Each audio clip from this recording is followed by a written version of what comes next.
මේක වෙනස්ම විදියට හදපු රසම රස ලම් රයිස් බත් එකක්.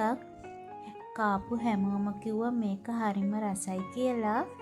අපි දැන් බලමු ලම් රයිස් එකේ බත් එක හදාගත්තේ කොහොමද කියලා. මේකේ මම කරීස් වර්ග වෙනස්ම විදිහකට තමයි හදාගත්තේ. ඔයාලත් ඒ විදියට හදලා රස බලන්න. අවශ්‍ය කරන සියලුම ද්‍රව්‍ය ඩිස්ක්‍රිප්ෂන් බොක්ස් එකේ දාලා තියෙනවා. මුලින්ම මම බටර් ටිකක් එකතු කරගන්නවා. ඒකටම මම එළඟ තෙල් ටිකක් එකතු කරගන්නවා. ඊට පස්සේ මම ඉඟුරු සුදුලූණු එන්සල් කරාබු නැටි කුරුඳු මේ ටික ඔක්කොම මම හොඳට තලලා මේ තෙල් දෙකටම එකතු කරගන්නවා. ඒ වගේම රම්පේ කරපිංචා තෙල් එකටම එකතු කරගන්නවා. ලොකු ලුණු ගෙඩියක් කපලා මේකටම එකතු කරගන්නවා.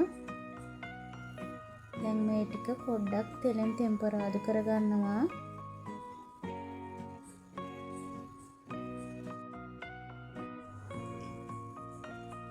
මේකට මම ගම්මිරිසට ස්වල්පයක් එකතු කරගන්නවා.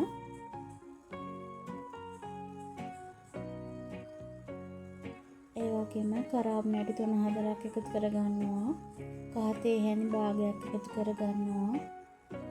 මේ ටික ඔක්කොම එකතු කරගෙන මම මේ ටික පොඩ්ඩක් තෙලෙන් නුඹුරු පාට වෙනකම් බෙදුනට පස්සේ මම මෙතන හාල් ටික හොදලා හොඳට පෙරලා වතුර බේරෙන්න පැත්තකින් තියලා වතුර හොඳින් බේරුණාට පස්සේ හාල් ටික මේ විදිහට එකතු කරගෙන හොඳින් ටෙම්පරාදු කරගන්නවා.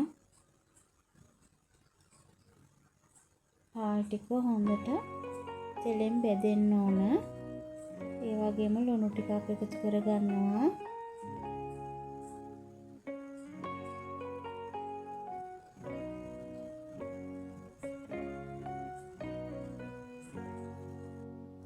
ඊට පස්සේ මම මේකට පොල් ගෙඩියක දිය කිරි, උකු කිරි මේ විදිහට මිරිකලා දාගත්තා.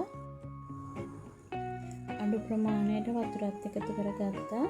ඊට පස්සේ මේ විදිහට බලලා ප්‍රමාණය බලලා බත් එක මේ විදිහට ඇට වෙන්න හොඳින් පිස ගන්න තියෙන්නේ.